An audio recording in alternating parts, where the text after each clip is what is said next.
Tama yung sinabi ni Brother Bob kanina, no? Na talagang handang-handang lahat, kumanta, umawit, sumigaw, lumukso, kumalakpak.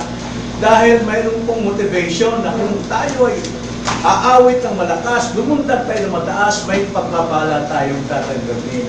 So nakakondisyon yun sa ating pagpupuri at pangangara ay pag-awit ang kaligayahan.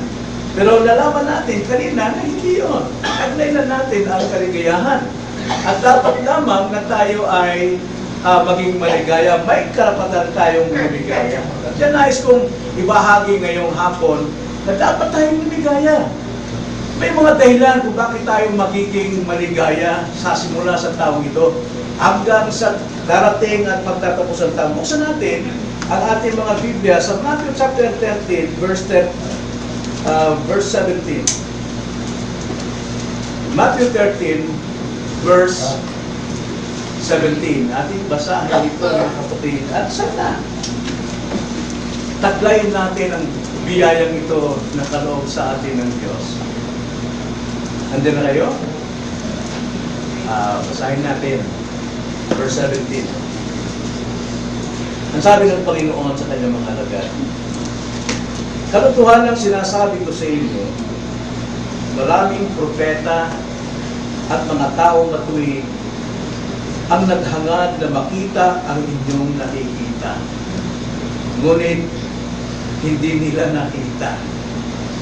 At marinig ang inyong narinig, ngunit hindi nila ito narinig. Tayo na natin. Opo, Panginoon,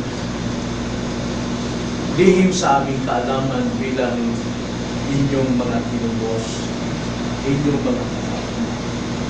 Meron kaming alam, meron kaming taglay, na magiging sa mga unang panahon kahit anghel, nais nilang makita at maranasan ang dakilang bagay na ito, na siyang maging dahilan upang kaming magliwang, matuwa, magalak at lumigaya sa inyong piling.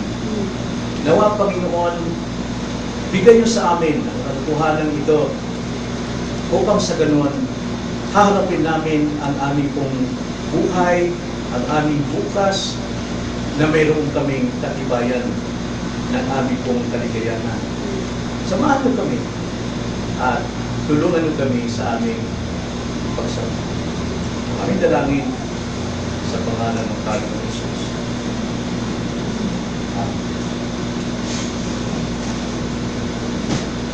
Ito pong Matthew 13:17. Ito ay salita ng Panginoon sa mga alagad. Matapos na siya po ay magturo sa pamamagitan ng talinhaga. Nagbigay siya ng mga aral sa pamamagitan ng talinhaga dahil may layunin ang Panginoon sa kanyang mga alagad at sa lahat ng mga nakikinig. At sinabi niya ito ayon sa konteksto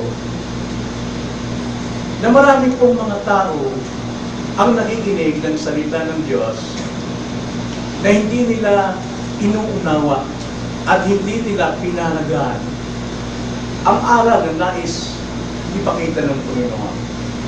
Kaya gumagamit siya ng mga talinhaga bilang kung tawagin yan parallelism. Gagamit siya ng mga bagay na panlupa upang malinaw nating maunawaan ang bagay na panlangit. Kaya ang sabi ng mga alagad sa kanya, Panginoon, bakit kayo nagtuturo ng talinhaga sa kanila? Ang sabi ng Panginoon sa kanila, mapapalad kayo sapagkat ibinigay sa inyo ng Panginoon ang kaalaman ng hiwaga ng kaharian. Samantalang sila ay hindi kaya gumagamit ng talinhaga. Sapagkat may mga mata sila, hindi sila nakakakita. Meron silang tenga, ngunit hindi sila nakakarinig. Alam nila ang katotohanan, pero walang halaga sa kanilang katotohanan. Pero para sa inyo, kayo'y mapapalad sapagkat ng mga tao yon, kahit sa lumang tipan, maging propeta at anghel, hindi nila nakita ang inyong nakikita ngayon. Hindi nila naranasan ang inyong naranasan ngayon. Kaya may dahilan kayo para lumigaya. Di ba? Mayroon tayong dahilan para lumigaya sapagkat mayroon tayong tinataglay na hindi nila alam. Mayroon tayong kayamanan na hindi nila nakikita. At ngayong hapon, ano po ang taglay natin na dapat nating dahilan upang tayo po ay lumigaya? Mayroon tayong tinatawag na biblical relationship with God. Tayo ay pinatawad sa ating kasalanan, tinakpan ang ating mga karumihan, at higit sa lahat, hindi na tayo pinararatangan ng Diyos at wala ng pagdaraya sa ating mga espiritu. Now, ang aking pong panawagan ngayon sa ating lahat, mga kapatid, dapat kang lumigaya. Dapat kang lumigaya. May dahilan para ikaw ay lumigaya. At napakarami ito. Ngunit ngayong hapon, nais kong ibigay ang 3 practical na dahilan kung bakit tayo dapat lumigaya bilang Kristiyano. Na gusto ko ibigay ito sa ating lahat, mga kapatid. Una,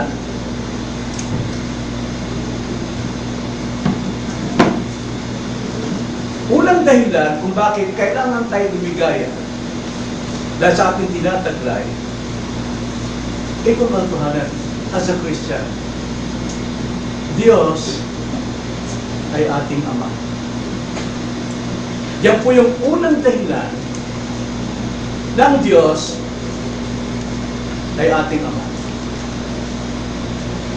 Na hindi lahat ng tumatawag ng Ama ay mga anak ng Diyos. Alam natin ito, paulit-ulit ko itong itinuturo sa inyo. Paulit-ulit kong binabanggit ito sa ating pangangaral. Hindi lahat ng tao ay may karapatan na tawagin ng Diyos na Ama. Dahil kung lahat ay anak ng Diyos, sinungaling ang ating Panginoon. Sapagkat sinabi niya sa John 8:44 sa mga religious people, sa mga righteous people, Pharisees and scribes, ang sabi niya, "You, sons of the devil." Kung anak ng Diyos lahat, hindi sana tinawag ng Panginoon ang mga tao ito na kayo'y mga anak ng inyong amang diablo. Hindi lahat. Kundi ang pagiging ama ng Diyos ay dahil siyang origin, siyang pinagmulan ng lahat maging ng tao. Kaya siya ay ama natin sa pagkalikha. Pero hindi ama sa kaligtasan. Unawain natin ang sinasabi sa John 1:12. Verse 1. John chapter 1, verse 12 to 13. Ganito po ang sabi.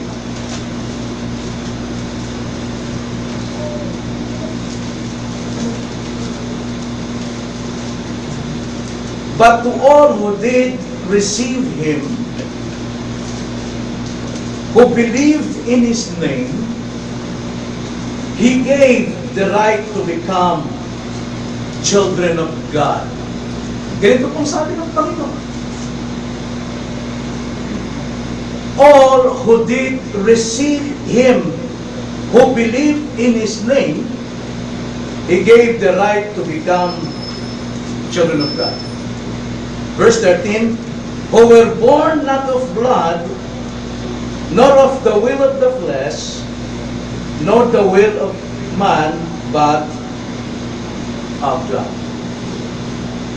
Ang sino mang sumampalataya at tumanggap kay Kristo, siyang binibigyan ng karapatang maging anak ng Diyos. So hindi lahat po ay anak ng Diyos, but only those who believe and receive Christ as His personal Lord and Savior. Bakit sila binigyan ng karapatang maging anak? Dahil sila ay sumampalataya. Pero paano sasampalataya ang isang makasalanan, gayong ang isang makasalanan ay patay sa Espiritu? Alam natin na ang isang makasalanan ay mabubuhay lamang sa pamamagitan ng biyaya ng Diyos. Right? At dahil siya ay nabuhay sa biyaya ng Diyos, siya ay magkakaroon ng muwang at unawa sa Ebanghelyong kanyang napakinggan, kaya siya ay sumasampalataya at nagtitiwala sa Panginoon. At dahil sila ay nagtiwala at sumampalataya, they have the authority to call God as their Father. Ito po yung nais makita ng mga prophets and even angels before na tinatamasa ngayon ng mga Kristiyano. Alam nyo ba, na sa Old Testament, it is a blasphemy to call God as their Father.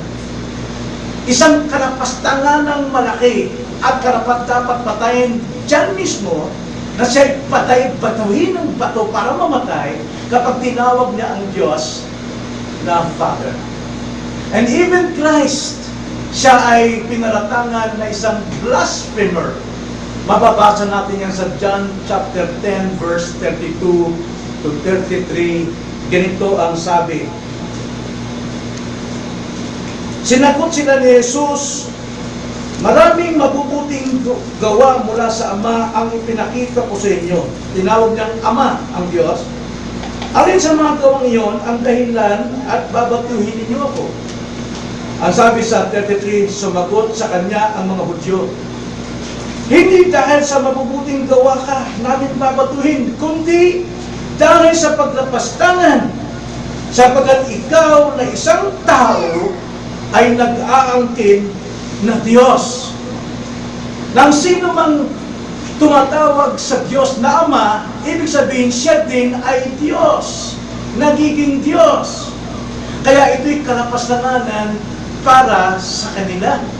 At hindi dito maunawaan ng mga propeta before, dahil itong katotohanan ng sino mang tumanggap kay Kristo at sumampalataya, binibigyan ng kapangyarihan o authority na maging anak ng Diyos. Kaya nangyari yung Galatians chapter 4 verse 6. Ating basahin ang Galatians chapter 4 verse 6. Ganito ang sabi, at sapagkat kayo'y mga anak, isinugo ng Diyos ang Espiritu ng Kanyang anak sa ating mga puso, kaya tayo sumisigaw ng Abba, Father. Yung Espiritu ni Kristo na isang Espiritu ng bugtong anak ay binahagi sa atin. So therefore, kaisa tayo ni Kristo, kaya kung tawagin Kristiyano, anak ng Diyos, may relasyon sa Diyos, kung tutusin, parang Diyos. Kaya tayo tumatawag na Ama. Ito po ang isa sa mga praktikal na dahilan kung bakit kailangan nating lumigaya, sapagkat tayo'y mga anak ng Diyos at ang Diyos ay ating Ama. Hindi ito basta-basta lang pagtawag ng Ama. Maraming tumatawag Ama, maraming tumatawag Panginoon, Panginoon, pero hindi sila nakatitiyak ng kanilang relasyon. No, bakit sila nakakatawag? Bakit sila nakakatanggap kay Kristo? Ang sabi sa ating binasa, chapter 1 ng John, verse 13, sapagkat ipinanganak hindi sa dugo, sa kalooban ng laman, o sa kalooban ng tao, kundi sila'y pinanganak ng Diyos. Sila ay born from above. Yung po sinabi niya sa verse 13, kundi ng Diyos. Yan po kung tawagin yan, anothen sa Griego. Ibig sabihin, born from above. Lahat po ng tumanggap at sumampalataya, nagagawa nila because they were born from above. Sila po ay ipinanganak ng Diyos. Naunawa ba natin yan, mga kapatid? Anong problema mayroon tayo? Walang pera, may karamdaman, walang sariling bahay, pero mayroon kang sariling ama. At ang ama natin ay hindi tumatalikod sa kanyang mga anak. Hindi niya babawiin ang binigay niyang regalo sa atin, yung authority to become His child. We are His children. Yun yung unang practical na dahilan bakit kailangan tayo lumigaya. Hindi lamang ngayon, kundi the whole year and so on. Ikalawang dahilan, bakit tayo dapat lumigaya? Ikalawa, in practical way, mayroon tayong tahanang iglesia. Mayroon tayong tahanan ang iglesia. 1 Timothy chapter 3 verse 15. Ang sabi ni Pablo kay Timothy sa Church of Ephesus, "If I delay, you may know how one ought to behave in the household of God, which is the church of the living God, a pillar and a buttress of the truth." Now, ito pong tahanang ito na tinukoy, walang iba kundi the church of God. Hindi lang ito basta ordinaryong bahay. Ang bahay na ito ay sambahayan ng Diyos. A household of God. Ito po yun. Kaya tayo dapat may kagalakan at kaligayahan because we belong to a local church. Hindi ko sinasabing dahil hindi ka membro, hindi ka kabilang. No. Kung nandito ka, sumisilong ka, kasama ka dyan. Mapalad ka, pero kang sinisilungang isang lokal na iglesia. Na alam natin sa tahanan, mayroong pamilya, may magulang at may mga anak. Ang ating pamilyang ito, tahanan ito, ay nakakahanga. Bakit? Sapagkat ang tahanan ito, tinutukoy ang iglesyang ito, pwede itong gawin sa isang garahe. Like before, ito, garahe lamang ito. Pwede itong gamitin sa isang payag-payag, bahay kubo. Ibang klaseng tahanan ng Diyos ito. Pwede sa kubo-kubo. At pwede rin sa malalaking building sa mayayaman. Pwede rin. Pero ang katotohanan, ito'y tahanan ng Diyos, not just an ordinary house. It is a home. Tahanan. Tahanan ng Panginoon. Paano ito naging tahanan? Dahil may mga anak na nagkakatipon at mayroong magulang tayo. Walang iba, Ama nating Diyos na nasa langit. At hindi lang yon. Ang mga nasa household na ito ay mga taong mayroong kalinga sa isa't isa. Mayroong pagmamalasakit sa isa't isa. Hindi ito grupo o association ng anumang association ng mga yaman na pagka ikaw ay wala, okay lang, no? Dito, kaya tayo naririto dahil we love God and we are His children. So therefore, we serve God. Hindi ito asosasyon na kailang pilitin ka, hindi ito asosasyon na kailang swelduhan ka, kundi tayo lahat ay may kusa because we love God as our Father. And we love to be in His household. Kaya napakalaga po ang mapabilang sa isang iglesia. At ang layunin ng iglesyang ito is to reach out people. Abutin pa, mayroon tayong dugo at may puso tayo for missions. Dapat ito'y mangyari. Medyo natigil tayo ngayon dito. Noong araw, lagi tayo nagpunta sa probinsya. Marami tayong mga Bible studies, mga outreaches natin. Pero we have that heart. Nasa ating dugo pa rin at puso na maging misyonaryo sa ating mga lugar na ipapalaganap natin ang kanyang tahanan. And lastly, practical reason why we should be happy ay katotohanan ikaw ay pinagpapala. Okay? Pinagpapala ka eh. Unang-una, God is your Father. And your Father nag-provide sa atin ng household, ng isang tahanan. That's a blessing.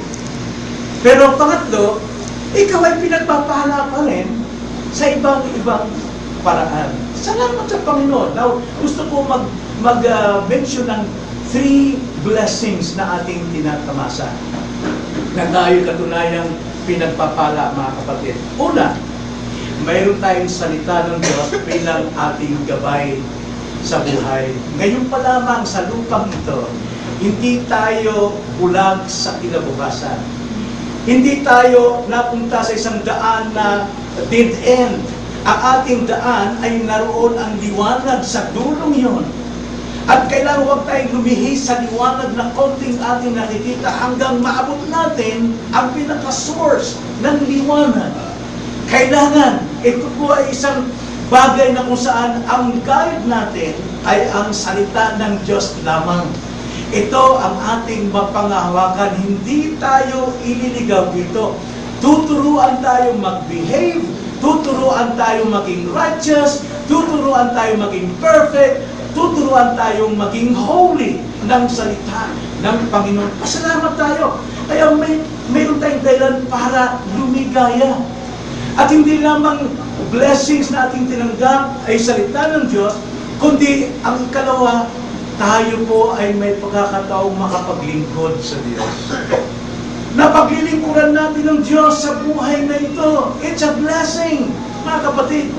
Napakarami, thousands and billions of people who do not know God.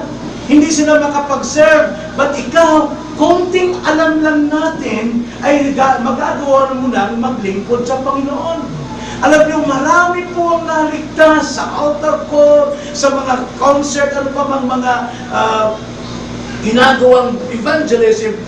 Nabautismuhan sila, naging kasapi sila ng iglesia, pero hanggang doon lamang, hindi sila naglilingkod sa Panginoon. Tumitigil na sila.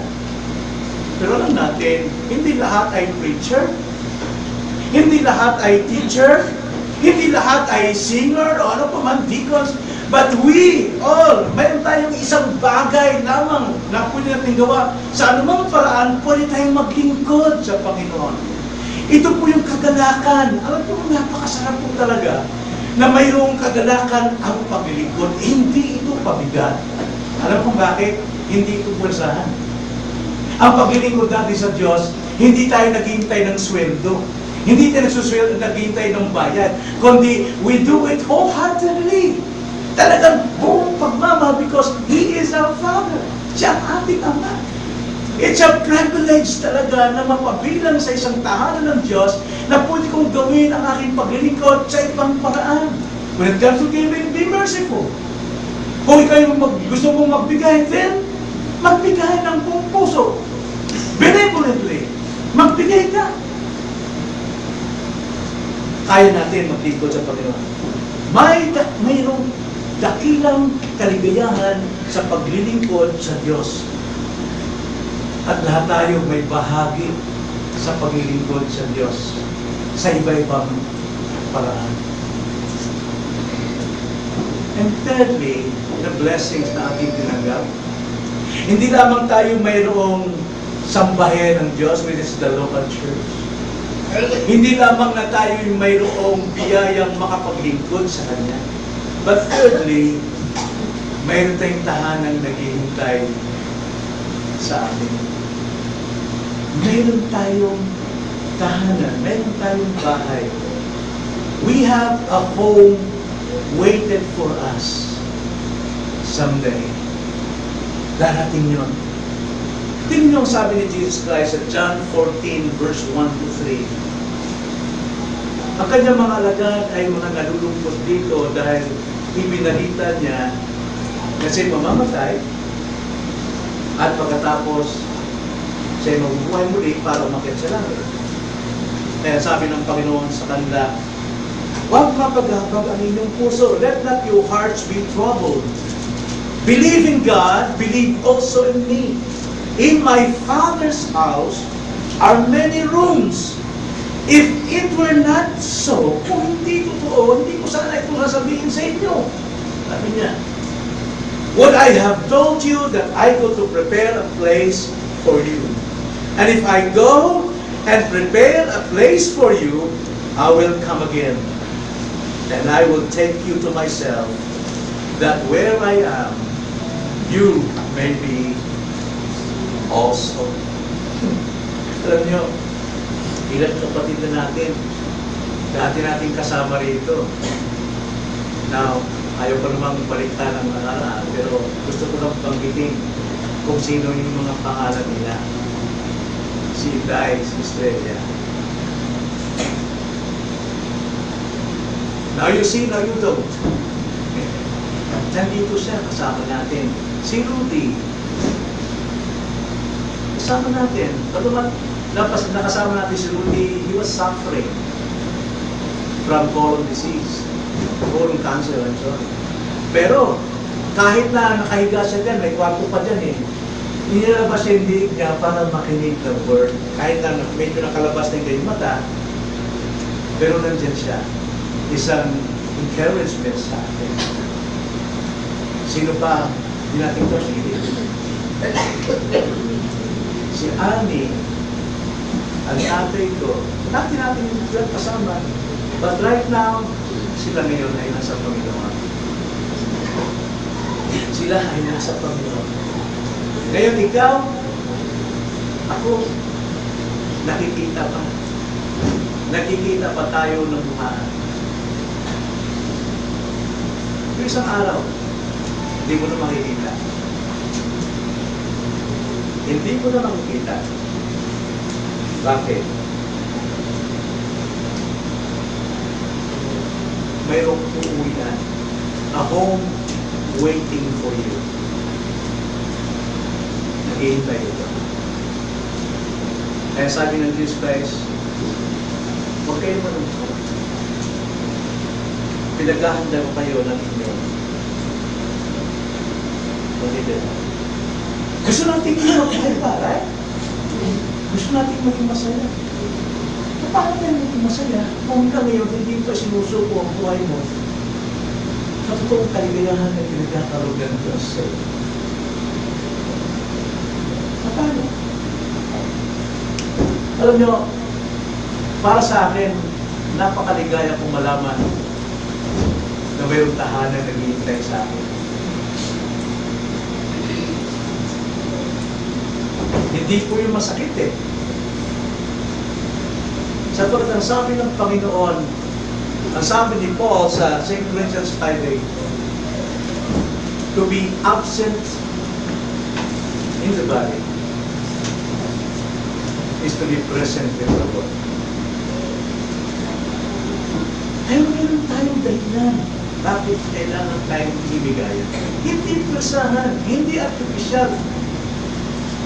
Ito'y kusang loob na pinagkakaloob ng Diyos. At ang pagkakaloob niya, kailangan mamatay muna ang kanyang buntong na anak na si Kristo.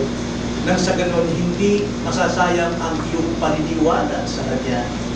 At hindi masasayang sa kabuluhan ang paniniwala kung kinamatayan ka ni Kristo. May laman po ang ating faith. Hindi po ito gundag sa dilim bahala na. So, nais mong pagbibigaya? Ang tanong ko, mga kapatid, maligaya ka ba? Marami pong klaseng kaligayahan dito sa lupa. Kaligayahan na ikaw ay may na-accomplish na mga bagay. Kaligayahan na naging successful ka sa iyong career. Kaligayahan sa iyong pamilya. Kaligayahan sa iyong asawa. Kaligayahan sa iyong mga kaibigan. Pero yung kaligayahan na yan, pansamantala. Ang kaligayahan tinatanong natin ngayon, taglay mo na ba? Alam mo na ba na ang Diyos ay Ama mo? Alam mo na ba kung paano kang maging anak ng Diyos? At ang Diyos ay iyong magiging Ama? Kung hindi pa, bakit mo sasayangin ang oportunidad na ito? Bakit mo pala nagpasin? Gusto mo ba maghihirap, magdusa ng ating mga kasalanan sa buhay na ito na wala kang assurance? Oo, hindi maring makakatakas tayo sa mundo ito sa iba't ibang sufferings, afflictions, trials, and temptation. Pero hindi mawawala ang ating buhay kung mayroon tayong assurance, kung taglay natin ang kaligayahan yun na binibigay ng Diyos. Pagsayahin ang pagkakataon. At kung wala ka pang kaligayahan ganito, alam nyo, mapapasayon ko ngayon. Na hindi. Diyan sa iyong ginagawa. Hindi na kailangan magtrabaho, hindi na kailangan magdusa ka. Matatanggap mo ito ang kaligayahan itong walang katapusan. Lapit ka kay Kristo. Lumapit ka sa Kanya, umakap ka sa Kanya. Na siyang Panginoon, tanging mong tagapagligtas, at ililigtas ka niya sa pamagitan ng kanyang gawa. Sa krus ng Kalbaryo, kamatayan ng kanyang dinanas. At siya ay muling mabuhay upang ikaw ay muling mabuhay sa isang bagong buhay. May dahilan ba para tayo lumigaya? Yes. Tanggapin mo si Kristo. Tayo na natin. O Panginoon, napakadakila ninyo. Sapagkat hindi nyo kami iniiwang ulila, Panginoon. Hindi nyo kami iniiwang talunan sa iba't ibang problema, sa iba't ibang trials, sa iba't ibang sufferings na aming dinadanas dito. Kami po ay victorious and higit pa na conqueror, Panginoon. Sapagkat kayong gumawa ng kabayaran lahat ng pag-urusa. At ang aming gagawin lamang ay tanggapin kayo at sampalatayan ng Panginoon. Lord, magbukas kayo ng puso ng mga taong narito at magkaloob kayo ng kaligayahang hindi mawawala sa kanila. Ito'y mananatili hanggang sa pag-uwi namin sa aming tahanan, kapiling kayo sa kalangitan. So, aming dalangin sa pangalan ng Panginoong Jesus. Amen.